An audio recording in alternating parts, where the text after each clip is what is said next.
Today, we start a new series on the channel dedicated to the psychology behind gaming, and how some developers really nail the psychological aspect while others just seem to ignore it completely. As someone with a massive vested interest in video games, and someone equally who has studied psychology, this just seemed like a natural fit. A bit like a well-equipped glove on a monk character. Go grab a coffee or a beverage of your choosing, and let's explore the psychology of side quests.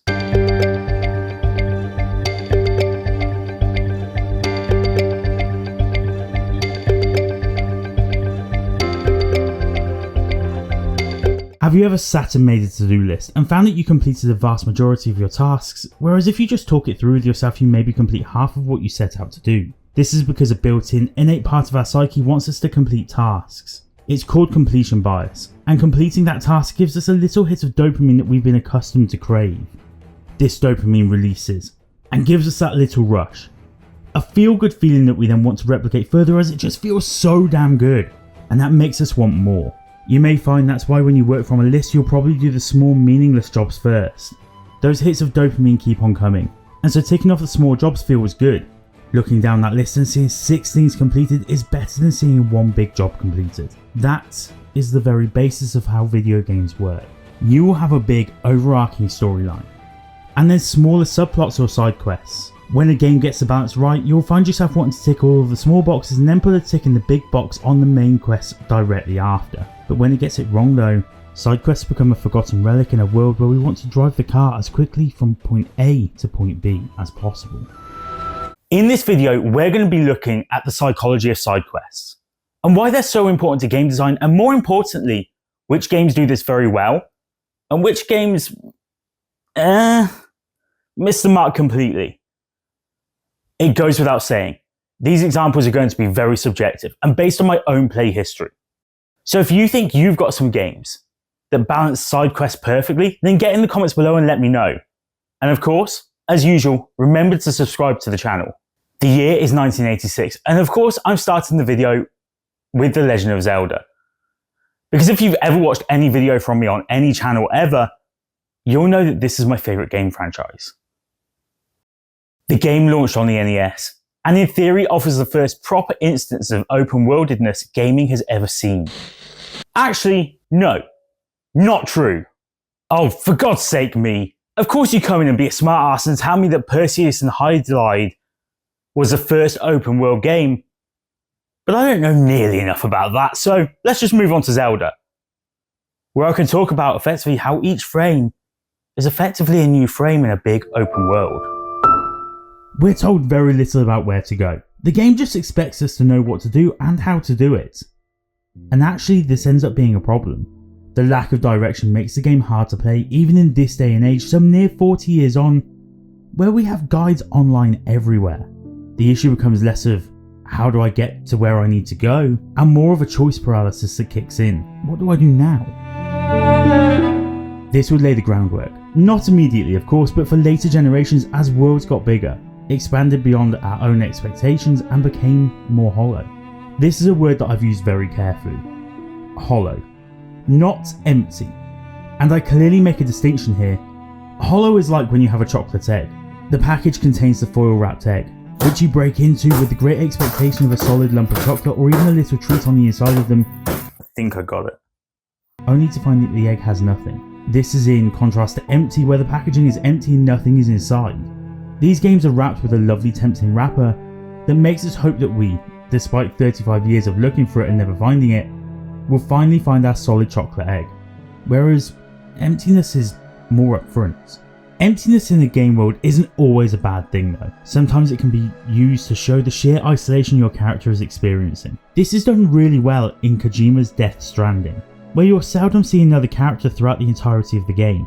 Yet it would feel odd to have many NPCs surround you. This game is meant to be reminiscent of the end of the world, and Sam's exploration of the world is a solitary journey. Emptiness can fill a void, ironically. It can be used to explain what we don't need to be told, the story of isolation. A game being hollow though, this is actually an issue. Like they were just there as games to be played and not experiences to be experienced. A great example of this is the Assassin's Creed series, specifically in my opinion Origins.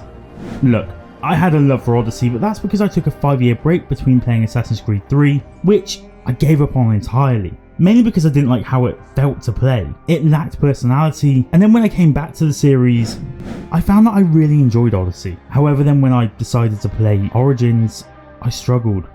I struggled because we had this big open world and absolutely nothing to do in it that felt important. The side quests were lacking, and it felt void of life.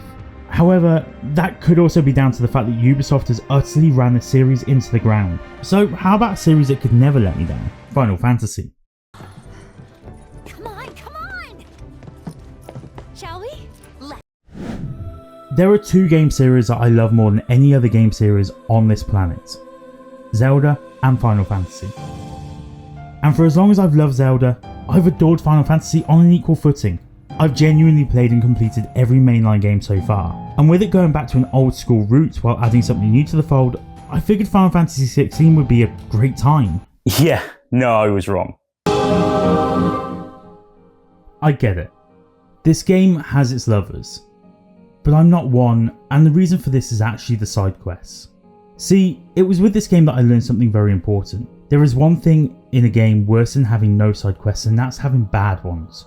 Final Fantasy XVI from the get-go has terrible side quests. They're akin to an early 2000s MMORPG questline. Go and kill 5 of these enemies, pick up 5 items, kill these enemies and hope they drop a specific item, kill this sub-boss. None of them actually add to the storyline.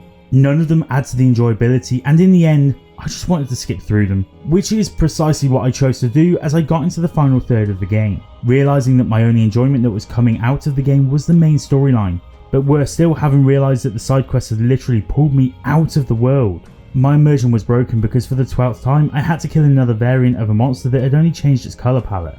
My enjoyment for the game had gone, and it was due to the poor side quests. Now we compare that to Final Fantasy VII Rebirth.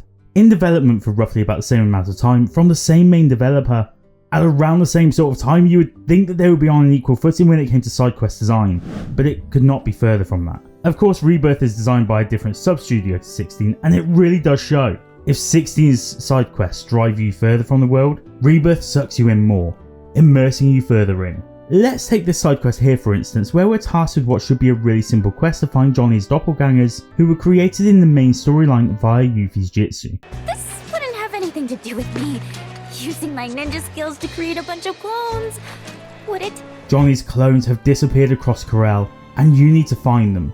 But to do that, you've got to do these things first. You need to find these 2 here who need a water valve that you need to create by finding the transmuter chip. Once we've done that, we can head on to these 2, who want us to find refurbishment materials, but to do that we're going to have to fight some enemies. We do that and we've already explored a lot of the area of the map just via this side quest alone. But that's not all! We then get told to go into the desert, which we can't do yet, so we're going to have to do a whole chunk of storyline before we can get back round to the other side with Johnny's doppelganger. And then we need to steal the crown off of the Tombury King in order to fulfill the whole storyline. However, look at the areas we're going to in order to do this. All of these areas we could easily skip if we were to go directly to the Gold Saucer, which is our actual next mission marker for our main quest. What the developers did so well here with Rebirth was that they made the side quests the centre of attention for exploration. Rather than re-going over the same old ground, back and forth to finish menial tasks, we cover new ground every time, leading to our immersion being heightened. Our new favourite part of the game is that side quest because we found this super cool area while exploring and this happened. I bet you felt that way before in a game at some stage in time. Breath of the Wild and Tears of the Kingdom are almost notorious for it. They bring in super cool moments into a world that is massive. Breath of the Wild actually spawned a whole subgenre of videos based off of one of these side quests, the mystery of the 8th heroine. In this side quest we're told about 7 heroines who have had statues named after them. These would appear to be in line with the 7 sages, or even possibly the 7 maidens from A Link to the Past, a former game in the series. However, we're then told that there is an 8th statue outside of the area where the original 7 lay, and we need to find it and uncover the truth behind the 8th statue. The game though never finishes that thought. It never tells us who the 8th heroine is, and in part, not knowing is what made this side quest what it is. See, we don't always have to know exactly how something ends in order to make a great moment in the game. In fact, some of these great moments in side quests especially are made by the fact that we don't know how they finish, and from that we end up absolutely needing to find out.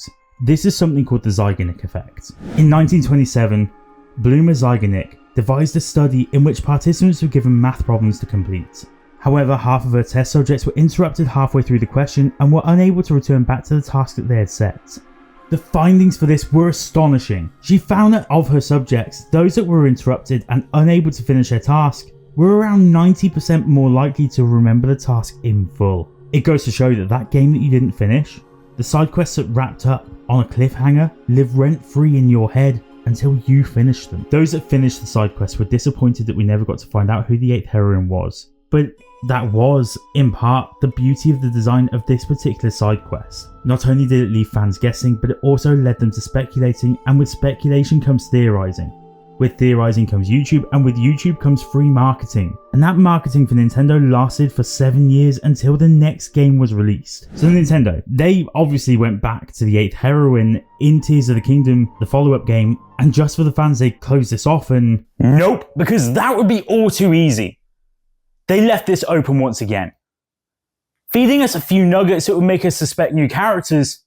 For instance, we now know that the character is a male, but that's as far as the confirmation goes. And actually, in an interesting twist of fate, what happened after this was revealed was that no one cared.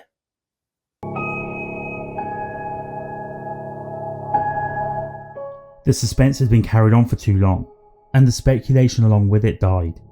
The side quest failed to ignite thoughts the same way as it had 7 years previous, and in the end, the mystery of who the 8th heroine is or was within this game will remain unsolved. But why? If side quests matter so much, did this particular side quest fail where it had previously succeeded? Well, time has a part to play in this, but also, we thought that we were going to get a conclusion. The lack of payoff at this point in time 7 years down the line hurt the credibility of the story. Let's say you watch a TV programme.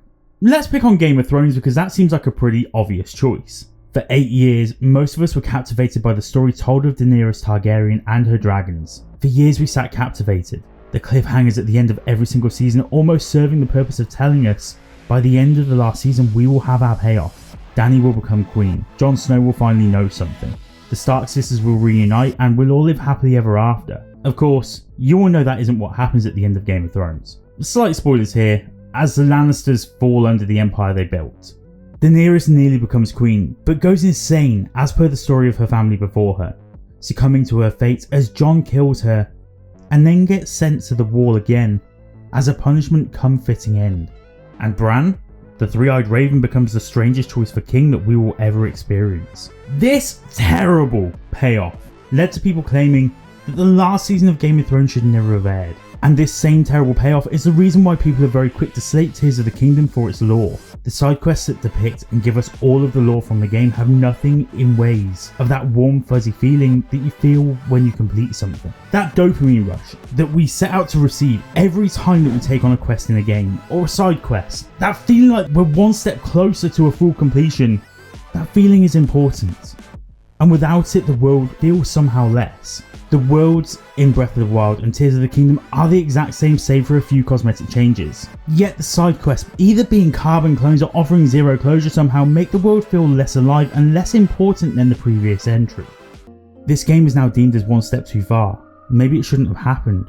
And it's because while we get our sense of closure at the end of the game, we don't get to close many doors or tick many boxes throughout the duration of the game. The side quests never feel like they lead to anything. And this is why games like The Witcher 3 are so important for highlighting the importance of side quests in game design. When I think of any other game that really outdid itself in regards to side quest content, I immediately think of the CDPR behemoth, The Witcher 3 Wild Hunt. The world was huge. Still to this day one of the largest that I've ever experienced in a game. And a lot of that world was empty, barren of life. But the game implemented in a system for side quests that worked so well that games like Final Fantasy VII Rebirth and numerous others have copied it. The bulletin board. The board was where you would pick up jobs from. But here was the kicker. The quests or hunts in this instance were only ever the start of your journey. There's this one quest called Wild at Heart that's lived in my head rent-free for the last 9 years. It is truly something special. And it's near the start of the game, which makes it even better. Placement aside though, the reason why this side quest is so good is because of how it's given to you. And your entire interaction with who seem like regular people, Neelan, Marguerite and Hannah. Hannah has gone missing. 5 days passed, 4 before dawn. On my way out to hunt, she were asleep. I come back, found no sign of her. And Nealon hires you to find her. Using your Witcher senses, you eventually find a pack of wolves gathering around a corpse, the unfortunate body of Hannah, Nealon's missing wife. You kill said wolves, and Nealon's sister-in-law Marguerite attempts to bribe you into lying to Nealon. You needn't look for Hannah.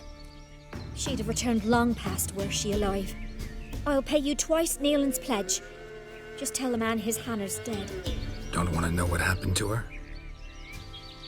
I've no illusions, Witcher. In Velen, you're gone as long as she's been. You don't come back. This is your first clue that something isn't quite right. But it's okay, you can let sleeping dogs lie for an easy life and take a quick bit of cash, meaning that you tell Nealon the truth and conclude the quest. Or you can continue on the search to uncover more. Job's undone. Folks speak true about you Witchers. You're heartless beasts. This game gives you the choice. You can carry on if you want, but be warned, you might not like the answer that lies at the end. So you decide to continue on the search, and you eventually find a shack with a werewolf inside of it. After a tricky fight at a low level, you finally get the werewolf to a stage where its health is low and Marguerite appears, No! Stop! Don't harm him! telling you to stop because the werewolf is Nealon and she's in love with him. She tells Geralt that she's hatched a plan to have Hannah see what he really was, and she hoped that she would leave him so that Marguerite could have Nealon all to herself, but the plan backfired, and with a pure bloodlust, Nealon killed his own wife. Nealon snaps, threatens to kill Marguerite, and then you have a limited time window to make this choice here, to finish Nealon off or let him have his revenge. Even here, at this point, the choices still impact the characters. If you choose to allow Nealon to kill Marguerite, he does so before begging Geralt to put him out of his misery and kill him. If you defend Marguerite, you'll kill Nealon, and there's both an opportunity for him to kill Marguerite or have her survive. And if she does manage to survive, she is seen through the rest of the game crying in the shack on her own over the body of the man that she loved. There is no happy ending. There is no light relief. There is no redeeming story arc. There's no dopamine. It's just heavy hit after heavy hit. And just when you think it's all over, the game hits you with yet another helping of darkness. While I spoke about earlier on the notion of a game needing to give you a dopamine hit from the finishing of a side quest, what this game gives you is a deep sorrow, a heavy heart and relief, and yet we're still left wondering, what's next? This bleakness actually adds fuel to our fire.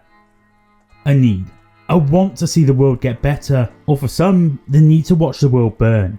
Booted, a side quest from Fallout New Vegas, demonstrates this perfectly.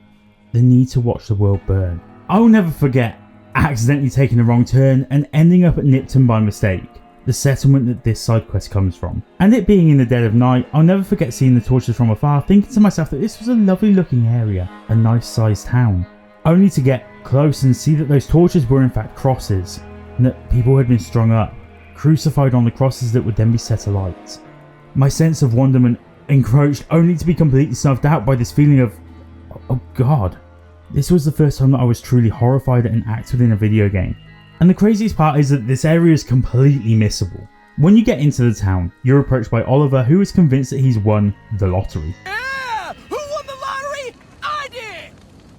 Good for him. The Legion has taken over the town and have killed and strung up most of the residents, aside from him and a man called Boxcars in the general store. Boxcars is handicapped, and you find out that the Legion were the ones that held the lottery. They allow the winner to escape Nipton, while Boxcars, who came second, was still allowed to live, but was crippled by the legionaries. The rest of the town were enslaved, crucified or killed. During all of this, you have a choice. You can either help Boxcars, or if you're not feeling so charitable, you can be as much of a monster as the Legion and put a bullet right in his head.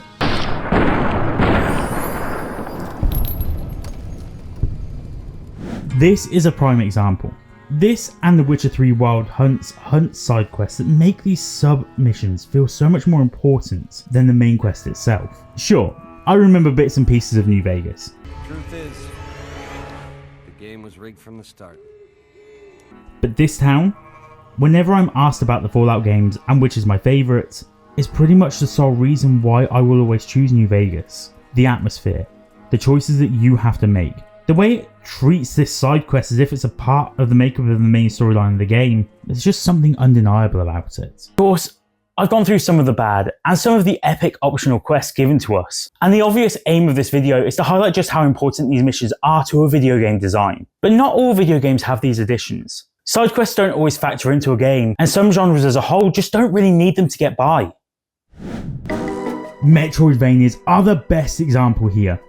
We find ourselves getting lost in a barren world in these games, and we never need to be told by an NPC that we need to go and kill a certain amount of monsters or go to a certain room to pick something up. So how come these work so brilliantly with no side quests? Metroid Dread is by far my favourite example. This game makes a brilliant point of signposting, just enough where you need to be going, so you never get truly lost in reaching the next point. It's a very cleverly designed game, but with no other characters, the use of side quests would not fit in this world. You are Samus Aran, a one-woman army fighting the evil parasites and enemies. You're not here to take on a fetch quest or kill a certain type of enemy, but the game does allow for a different format of submissions. Collectibles. While it's never explicitly told to you that you need to go here, roll into a ball here, jump up into the air, and then roll over here to pick up the missile upgrade or health tank, you know that doing so will do something on a conscious level. You'll be able to withstand that bit more damage, and that may well help you with the next big boss. But what you don't realise is that collecting that extra item will also do something for you on a subconscious level. Again, we come down to that little chemical reaction that releases all of your favourite endorphins. That rush of dopamine that you get from reaching areas that you didn't think were possible is this game's equivalent of a side quest. And while we're not wading through the depths of psychological darkness to get there, we certainly are feeling frustration and relief on a level of some form as we struggle against the puzzle that had come before us, only then to solve it and get our reward. This may not be outwardly speaking a side quest, but make no mistake about it, it is. And it is absolutely intrinsic to the design of Metroidvania games. In fact, other than sports sim games and fighting games, you'll be hard pressed to find a game that doesn't employ side quests to some degree. To not just help flesh out a game world, but impart something upon the player. And if that game didn't leave you with at least one feeling of, wow, that side quest was really cool, then it failed. A lot like Final Fantasy XVI failed for me. The reason that this failed for me though was that the side quests added nothing to the lore, to the journey of the game. I didn't feel like I knew more about the characters or the world as a result of these collect quests. Not like I did in, say, Red Dead Redemption 2. Now come on! A lengthy video about side quests in video games, and you really think I wasn't going to mention Arthur Morgan? RDR2 is fantastic for the world building, and it is often cited as one of the best games ever for the world that it creates. But one side quest in particular really got me. Like, right in the feels. It's called The Veteran. What's the problem? My goddamn horse got spooked and run off. Are you hurt? You spend your time with a war veteran named Hamish, who named his horse after the general that he was fighting under when he lost his leg. You're tasked with finding Buell, his horse, and bringing him back to Hamish, and at first, that's all this seems like. But every night you return to Hamish and a new part of the story unfolds. You go fishing with him as he explains his past and his prosthesis. And it's genuinely actually very heartwarming to see an old veteran with a leg missing making friends with a man who is guaranteed nothing but death due to tuberculosis. It's not long before this side quest that you learn about everything to do with Arthur's illness. What is it? It's not good news. I guess that. You got tuberculosis. Really sorry for you, son. It's a hell of a thing. What do you mean? You're real sick. It's a progressive disease, and you'll be... Now, the best thing is rest, and getting somewhere warm and dry and taking it easy. Now, is that possible? And this, in a way, feels vindicating. Arthur is learning to make friends away from the camp and be at peace with his illness. On day 4, the two go boar hunting. The boar gives him the slip, and you return back to Hamish, who is laid crumpled on the floor next to a rock. After speaking to him, Hamish requests one more thing.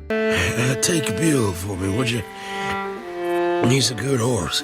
That you look after Buell for him, before he passes away having been gored by the boar. Suddenly that heartwarming feeling is ripped away, and replaced by an empty feeling in the pit of your stomach. This character who, a few hours ago was inconsequential, has just added a dramatic layer of lore to Arthur's story. And when you ride Buell for the first time, you're given a moderate boost of honour. The game's good and evil rating system, showing that Arthur, while a criminal and outlawed in most areas, is a loving soul deep down, and he probably doesn't actually deserve to die. It's when games do this, and they do it so well, that side quests become worth the slog. When a game makes you care about a random NPC, or the emotional effect that character has on the main character, that's when the world's characters away from the main cast feel alive. Their side quests, they can either make or break immersion in a game, and one game does it better than any other. The Legend of Zelda, Majora's Mask. Look, I know, I've already spoken about 3 games in the Zelda franchise already in this video, but from a side quest point of view, there hasn't been a game that got it quite as right as 1998's Majora's Mask. At least, that's from where I sit. Majora's Mask is an absolute trip if you've never played it before. The game centres around an evil mask that has leashed itself onto an unsuspecting victim in the Skull Kid and a hero Link who has travelled far away from his home in Hyrule in order to find his only friend, a fairy named Navi who flew off at the end of Ocarina of Time. The main twist in this tale though is that you must save the world in 3 days, game days of course, or the moon will fall on the land of Termina, crushing everyone inside of Clocktown. This leads to a crazy game loop of getting so far then resetting time once in a while, which leads to a Groundhog Day style retelling of events from within the 3-day cycle. But the fascinating thing with this game though is built into that cycle. You have a whole town, well actually a whole world of characters who have set schedules who appear at certain places at certain times, and encountering them at the start of those cycles normally sets off a chain of events. Take Madame Aroma here. She sits in the mayor's office which you can't have access to until after 10 AM on the first day. She gives you Cafe's mask, which you then use to search for her missing son. You can take this to Andrew who works in the Stockpot Inn, but only past 2 PM when the postman has been, where she then tells you to meet her later on, and then after midnight she gives you a letter to post to Cafe. The following day Cafe will emerge from his home here after the postman rings the bell, and then you can sneak into his home and wait for him, which leads to a really long series of events that leads you to tracking down a mask that the couple of Andrew and Cafe were supposed to use within a wedding ceremony that they were considering cancelling due to the impending moon. Of course, if you go back in time once during the sequence, the whole thing starts again. But this was the structured telling of a side quest storyline. Not just the quest itself, which is completely unnecessary to the game, but the way it was told via the use of scheduling and time that really set it apart. The whole game was built this way. It was built with this time loop in mind. Each character has their own little routine that they perform religiously, and it's your job to help solve their dilemma and come to terms with their potential loss. A lot of these side quests have a lot more power in them than just the main quest, and often people cite this game as one of the best in the series due to this time mechanic, the strong character building within the NPCs, and without these side quests the game wouldn't nearly be half the length that it sits at, meaning players' time in Termina would be cut down dramatically without them. This game in fact owes a lot of its greatness to great side quest design, and really showing us, moving forward, how to implement these in a fantastic fashion, where so many games that came before just didn't bother. Now side quests are an integral part of world building. A game without them feels odd, somewhat hollow. It's evident that they're a crucial part of the game design, and even roguelikes are using them on a regular basis now. These games honestly are usually a bit of a sprint to the finish style of game. You face wave after wave of hard monsters trying to survive, and if you die you go back to the very beginning. However, you may keep some of the learnings that you've made along the way. For the most part though, there's not much core to use side quests within this genre, which is where Hades came along and decided that they would add character development via side quests.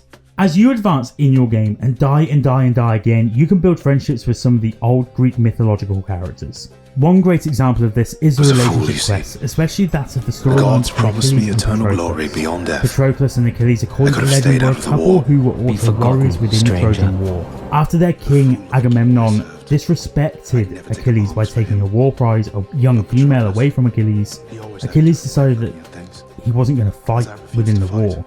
He rose to the occasion, took up my armor, led my brothers into battle in my guise, leading to Patroclus leading the army instead of Achilles. However, Achilles learned of Patroclus' death in the war and rejoined the war effort, angry and on the lookout for revenge.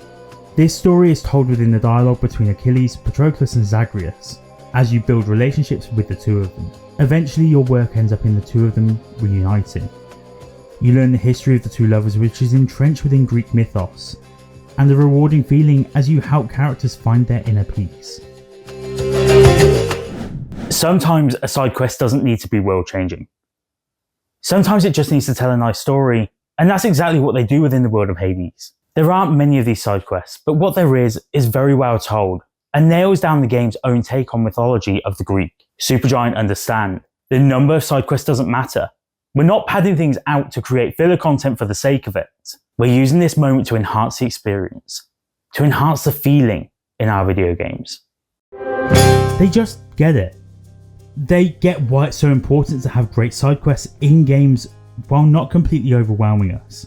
If there's too much to do, we go into a state of choice paralysis, unable to make a decision on what order to do things in, which then stops us from advancing full stop. This is something that a lot of developers just don't get. They overload. There's almost too much to do at some points, and that can lead to an opposite effect. If a few side quests in the game, with them being more rare and less for filler content, make people want to complete them, an abundance of extra content can make people turn away.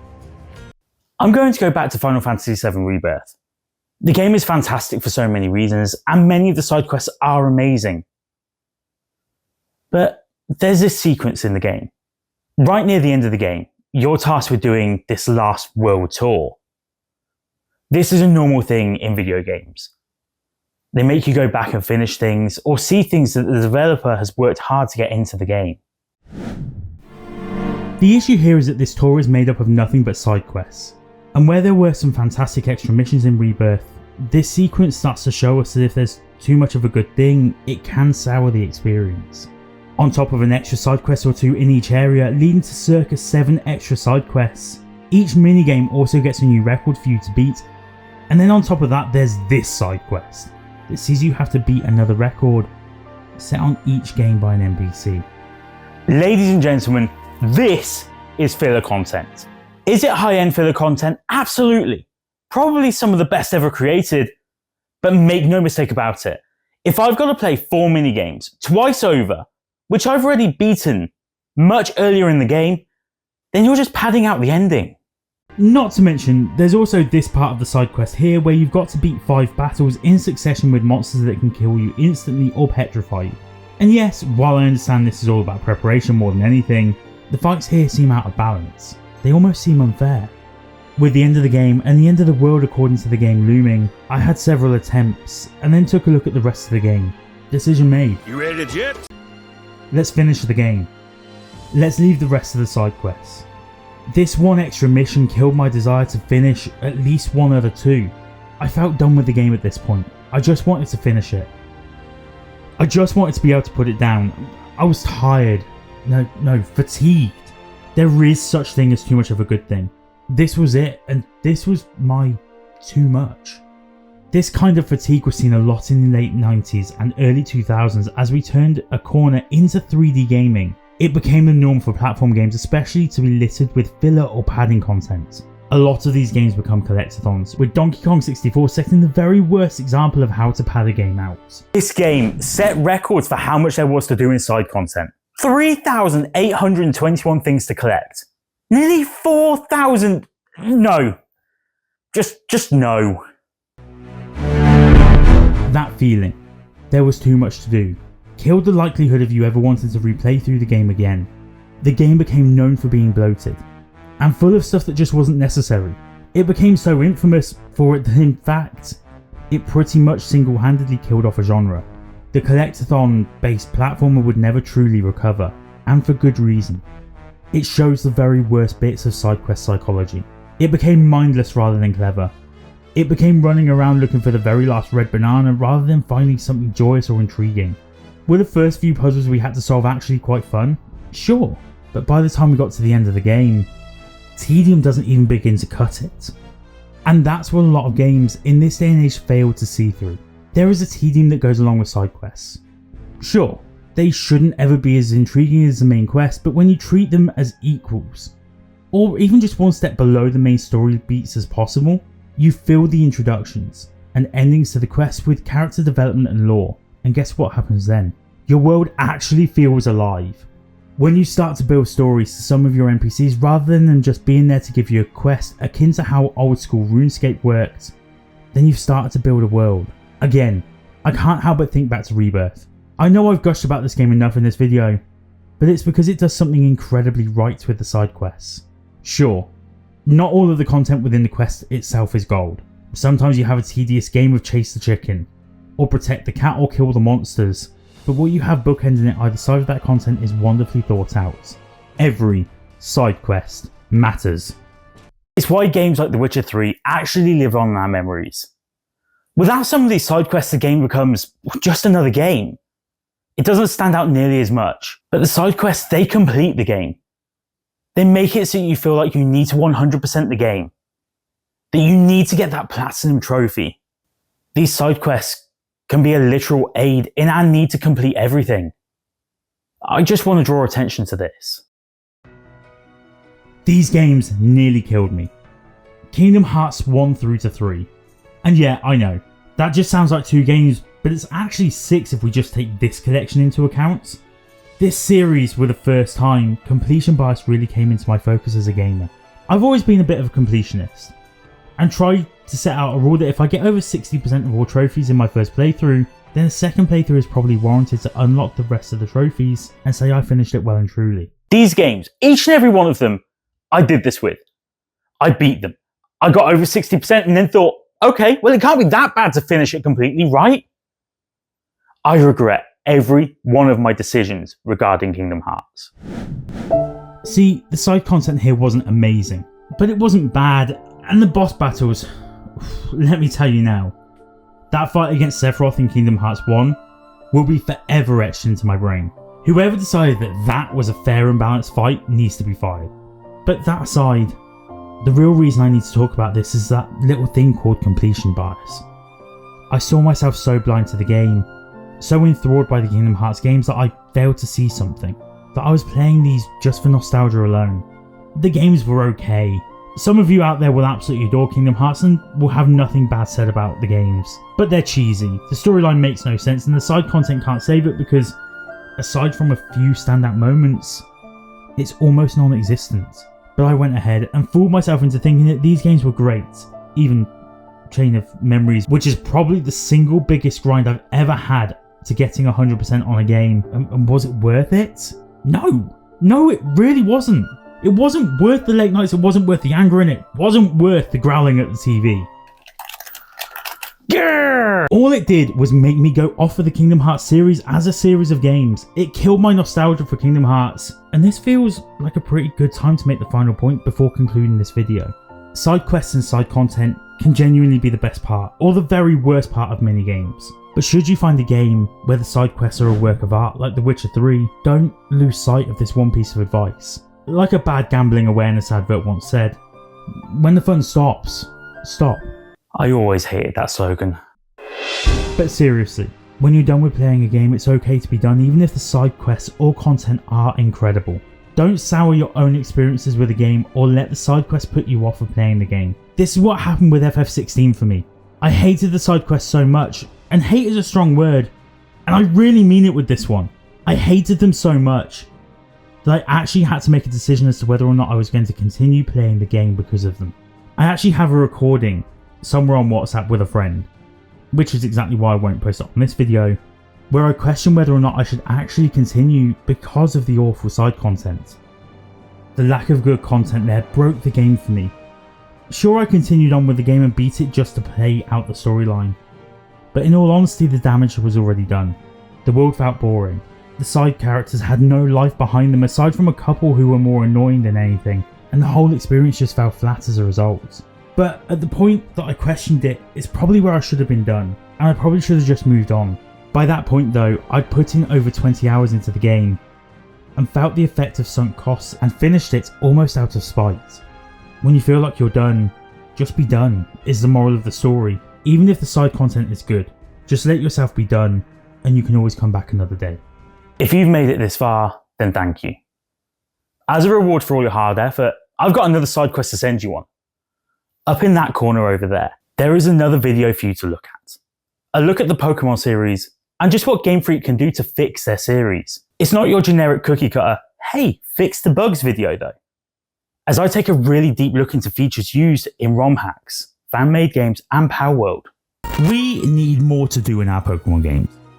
We need more to see, more to catch, more variations in our battles, How about 200,000 different unique combinations of Pokemon, as we fuse them together with DNA splicers and face trainers with spliced Pokemon, making the whole experience something brand new? If that sounds like good fun, this is Pokemon Infinity Fusion, and it's completely bonkers. I'll be back next time, where I look at a topic incredibly close to me: mental illness and its depiction within video games. Don't forget to complete your last quest of this video and subscribe to the channel, and leave a like and drop me a nice comment. I always appreciate seeing those. I'll see you next time.